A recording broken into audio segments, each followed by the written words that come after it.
ओम शांति। 11 अप्रैल 2025। बाबा के महावाक्य। मीठे बच्चे, अब यह नाटक पूरा होता है। तुम्हें वापस घर जाना है, इसलिए इस दुनिया से ममत्व मिटा दो। घर को और नए राज्य को याद करो। प्रश्न: दान का महत्व कब है? उसका रिटर्न किन बच्चों को प्राप्त होता है? उत्तर: दान का महत्व तब है जब दान की हुई चीज में ममत्व न हो। अगर दान किया फिर याद आया तो उसका फल रिटर्न में प्राप्त नहीं हो सकता। दान होता ही है दूसरे जन्म के लिए, इसलिए इस जन्म में तुम्हारे पास जो कुछ है उससे ममत्व मिटा दो। ट्रस्टी होकर संभालो।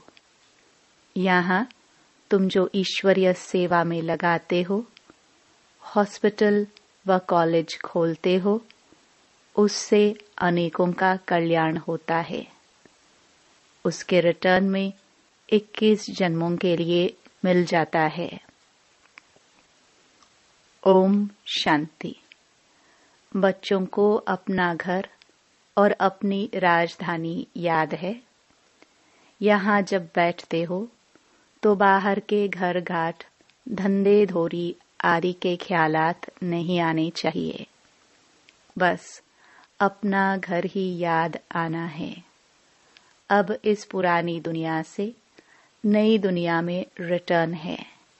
यह पुरानी दुनिया तो खत्म हो जानी है। सब स्वाहा हो जाएगा आग में।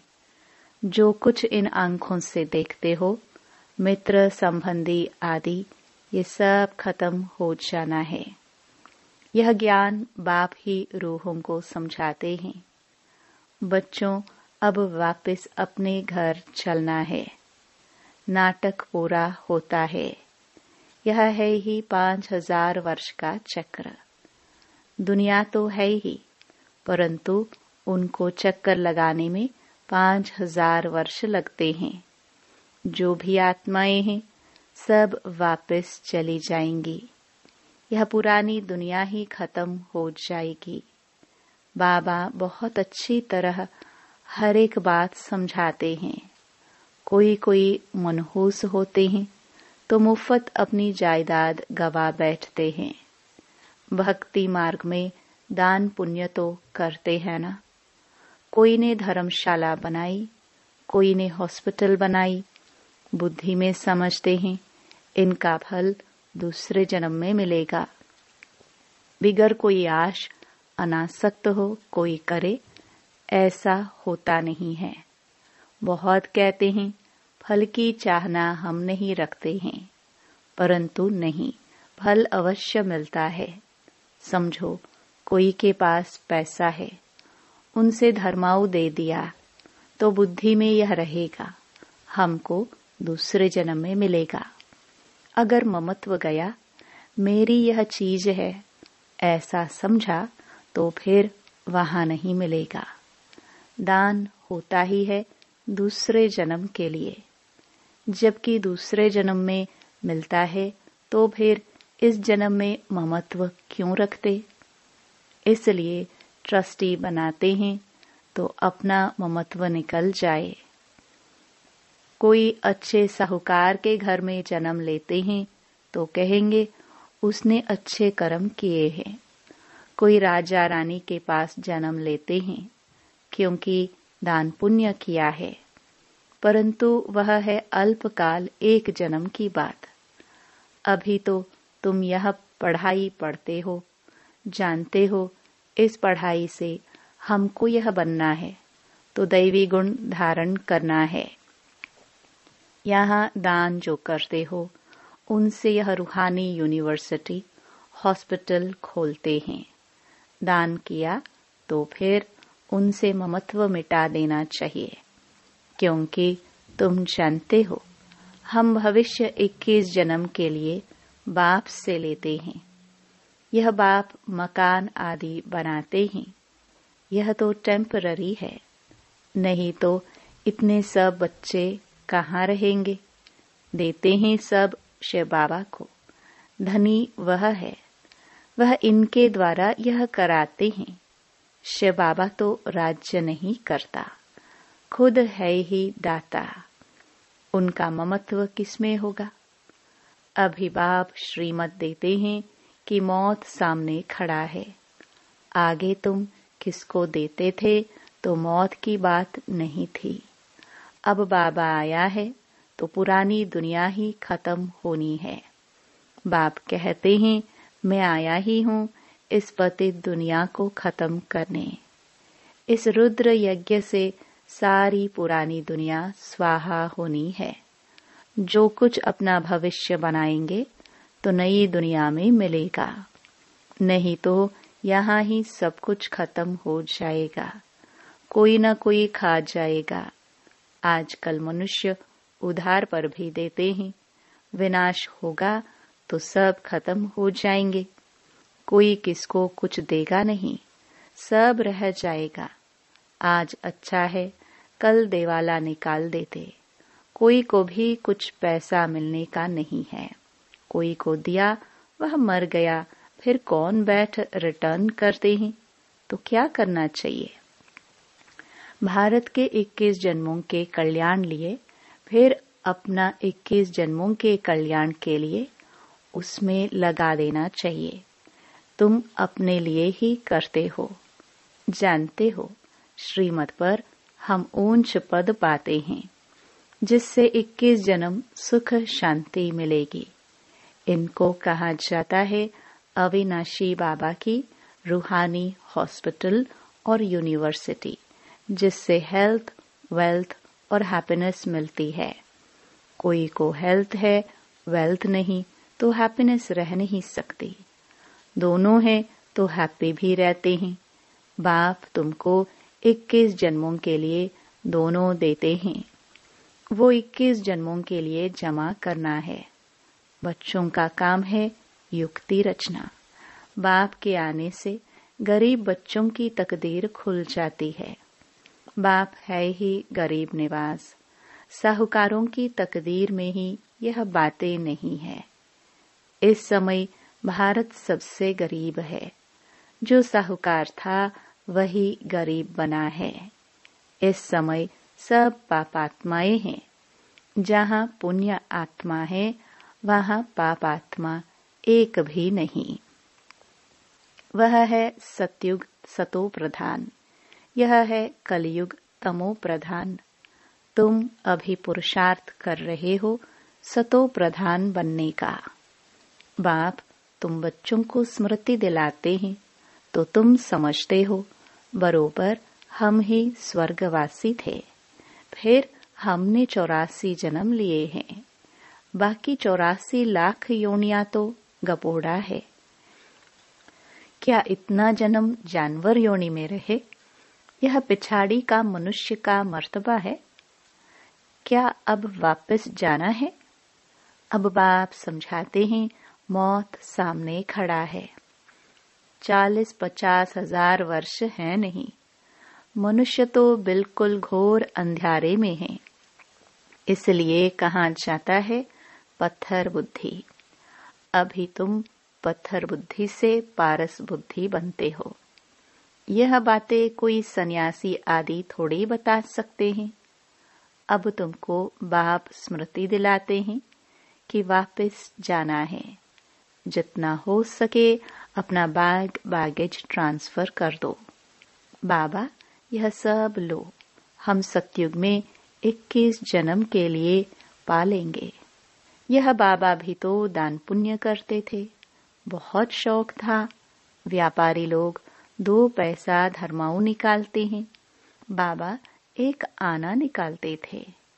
कोई भी आए तो दरवाजे से खाली न जाए। अभी भगवान सम्मुख आए हैं, यह किसको पता नहीं है। मनुष्य दान पुण्य करते करते मर जाएंगे, फिर क्या मिलेगा? पवित्र बनते नहीं, बाप से प्रीत रखते नहीं। बाप ने समझाया है, यादव और कौरवों की यह विनाश काले विपरीत बुद्धि, पांडवों की है विनाश काले प्रीत बुद्धि। यूरोप वासी सब यादव हैं जो मुसल आदि निकालते रहते हैं। शास्त्रों में तो क्या क्या बातें लिख दी हैं, ढेर शास्त्र बने हुए हैं ड्रामा प्लान अनुसार। इसमें प्रेरणा आदि की बात नहीं। प्रेरणा माना विचार। बाकी ऐसे थोड़े बाप प्रेरणा से पढ़ाते हैं, बाप समझाते हैं। यह भी एक व्यापारी था, अच्छा नाम था, सभी इज्जत देते थे। बाप ने प्रवेश किया और इसने गाली खाना शुरू कर दी। शिव बाबा को जानते नहीं, न उनको गाली दे सकते हैं, गाली यह खाते हैं। श्री कृष्ण ने कहा ना, मैं नहीं माखन खायो। यह भी कहते हैं, काम तो सब कुछ बाबा का है, मैं कुछ नहीं करता हूँ, जादूगर वह है, मैं थोड़े ही हूँ। मुफ्त में इनको गाली दे देते हैं। हमने कोई को भगाया क्या? किसको भी नहीं कहा कि तुम भाग कर आओ। हम तो वहां थे, यह आपे ही भाग आए। मुफ्त में दोष डाल दिया है। कितनी गाली खाई, क्या क्या बातें शास्त्रों में लिख दी है। बाप समझाते हैं, यह फिर भी होगा। यह है सारी ज्ञान की बात। कोई मनुष्य यह थोड़ी कर सकता है। सो भी ब्रिटिश गवर्नमेंट के राज्य में कोई के पास इतनी कन्याएं माताएं बैठ जाए, कोई कुछ कर ना सके। कोई के संबंधी आते थे तो एकदम भगा देते थे। बाबा तो कहते थे, भल इनको समझा कर ले जाओ। मैं कोई मना थोड़ी करता हूँ, परंतु किसकी हिम्मत नहीं होती थी। बाप की ताकत थी ना, नथिंग न्यू। यह फिर भी सब होगा। गाली भी खानी पड़े। द्रौपदी की भी बात है। ये सब द्रौपदिया और दुशासन है, एक की बात नहीं थी। शास्त्रों में यह गपोड़े किसने लिखे? बाप कहते हैं, यह भी ड्रामा में पार्ट है। आत्मा का ज्ञान ही कोई में नहीं है। बिल्कुल ही देह अभिमानी बन पड़े हैं। देही अभिमानी बनने में मेहनत है। रावण ने बिल्कुल ही उल्टा बना दिया है। अब बाप सुल्टा बनाते हैं। देही अभिमानी बनने से स्वतः स्मृति रहती है कि हम आत्मा है, यह देह बाजा है बजाने लिए। यह स्मृति भी रहती तो दैवी गुण भी आते जाते हैं। तुम किसको दुख भी नहीं दे सकते। भारत में ही इन लक्ष्मी नारायण का राज्य था। 5000 वर्ष की बात है। अगर कोई लाखों वर्ष कहते हैं तो घोर अंधेरे में है। ड्रामानुसार जब समय पूरा हुआ तब बाप फिर से आया है। अब बाप कहते हैं, हमारी श्रीमत पर चलो। मौत सामने खड़ा है। फिर अंदर की जो कुछ आश है वह रह जाएगी। मरना तो है जरूर। यह वही महाभारत लड़ाई है।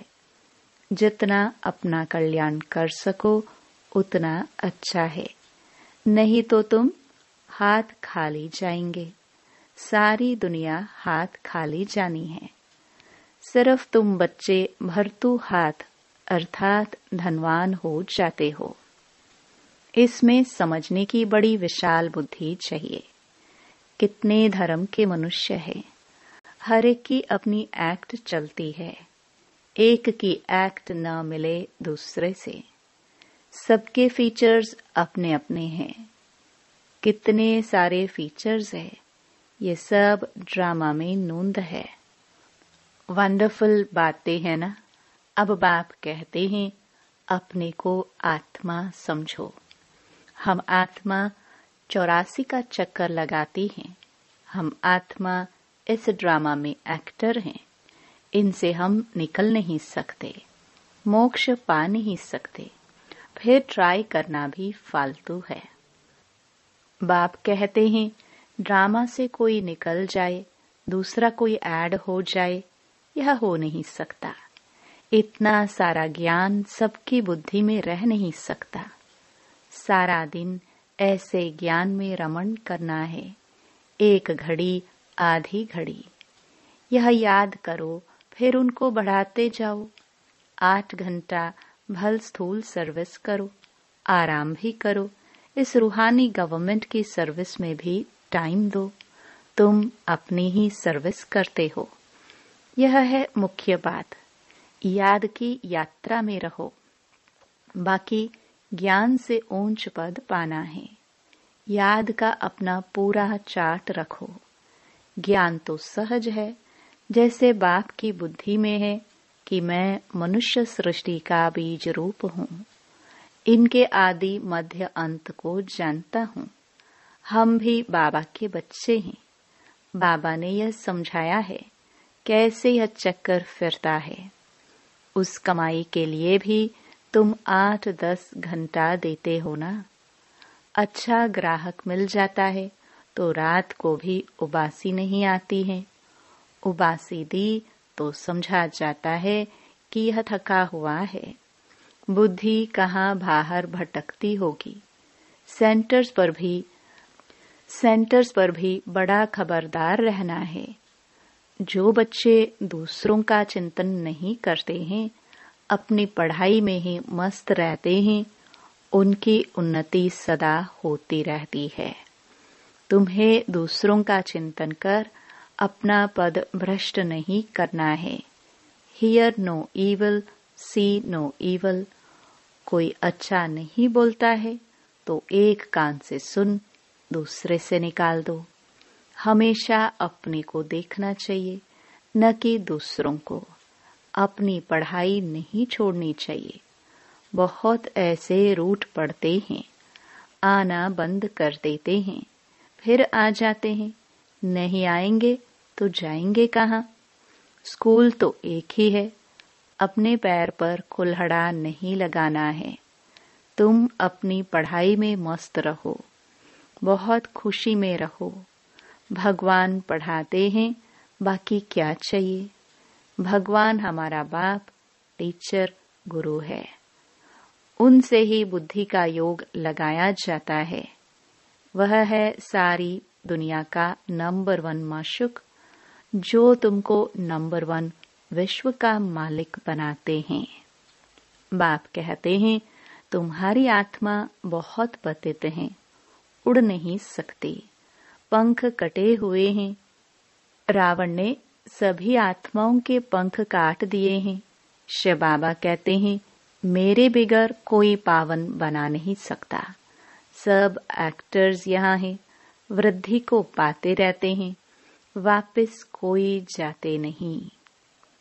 अच्छा, मीठे मीठे सिखिलदे बच्चों प्रति माता पिता बाप दादा का याद प्यार और गुड मॉर्निंग। रूहानी बाप के रूहानी बच्चों को नमस्ते। धारणा के लिए मुख्य सार। पहला, स्व के चिंतन और पढ़ाई में मस्त रहना है। दूसरों को नहीं देखना है। अगर कोई अच्छा नहीं बोलता है तो एक कान से सुन, दूसरे से निकाल देना है। रूठ करके पढ़ाई नहीं छोड़नी है। दूसरा, जीते जी सब कुछ दान करके अपना ममत्व मिटा देना है। पूरा विल कर ट्रस्टी बन हल्का रहना है। देही अभिमानी बन सर्व दैवी गुण धारण करने हैं। वरदान, भिन्नता को मिटाकर एकता लाने वाले सच्चे सेवाधारी भव। ब्राह्मण परिवार की विशेषता है अनेक होते भी एक। आपकी एकता द्वारा ही सारे विश्व में एक धर्म, एक राज्य की स्थापना होती है। इसलिए विशेष अटेंशन देकर भिन्नता को मिटाओ और एकता को लाओ, तब कहेंगे सच्चे सेवाधारी। सेवाधारी स्वयं प्रति नहीं लेकिन सेवा प्रति होते हैं। स्व का सब कुछ सेवा प्रति स्वाहा करते हैं। जैसे साकार बाप ने सेवा में हड्डियां भी स्वाहा की, ऐसे आपकी हर कर्मेंद्रिय द्वारा सेवा होती रहे। स्लोगन: परमात्म प्यार में खो जाओ तो दुखों की दुनिया भूल जाएगी। अव्यक्त इशारे: कंबाइंड रूप की स्मृति से सदा विजयी बनो। सदा स्मृति रखो कि कंबाइंड थे, कंबाइंड है और कंबाइंड रहेंगे। कोई की ताकत नहीं जो अनेक बार के कंबाइंड स्वरूप को अलग कर सके। प्यार की निशानी है कंबाइंड रहना। यह आत्मा और परमात्मा का साथ है।